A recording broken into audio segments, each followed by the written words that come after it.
Bak pembunuh berdarah dingin, Gregorius senyum-senyum seusai habisi nyawa sang kekasih. Beredar video detik-detik anak anggota DPR RI bernama Gregorius Ronald Tanur panik seusai sang kekasih tak sadarkan diri. Tak hanya itu, dalam video lain Gregorius Ronald Tanur malah tampak senyum-senyum seusai kejadian yang menyebabkan tewasnya sang kekasih. Video Gregorius Ronald Tanur panik dan senyum-senyum tersebut salah satunya dibagikan oleh anggota DPR RI Ahmad Saroni melalui akun Instagram pribadinya.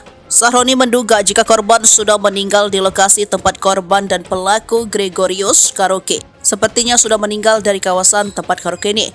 Sudah nggak berdaya sama sekali, caption yang ditulis Saroni. Pertanyaannya, ini orang otaknya di mana ya? Kok bisa lakukan hal yang nggak normal, sambungnya. Terakhir, Saroni mengaitkan pelaku dengan sang ayah yang disebut sebagai anggota DPR RI yakni Edward Tanur. Memalukan banget nih orang, bapaknya orang terhormat, pungkasnya.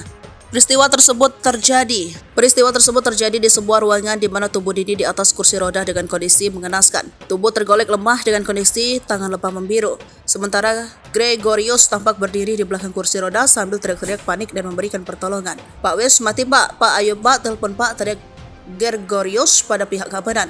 Selain menekankan dada korban, Gregorius juga mencoba memberikan nafas buatan kepada kekasihnya yang sudah tergolek lemas di atas kursi roda. Ekspresi lain justru diperlihatkan Gregorius Ronald Tanur. Dari rekaman CCTV tampak ia justru masih sempat senyum saat menurunkan tubuh kekasihnya yang sudah tampak tak bernyawa dari mobilnya. Tak ada ekspresi sedih dalam rekaman video CCTV tersebut. Ia tampak senyum sambil berbicara dengan seorang pria yang ikut menurunkan tubuh kekasihnya itu. Video tersebut sontak mengundang reaksi warganet. Banyak komentar negatif yang ditunjukkan warganet kepada pelaku Gregorius.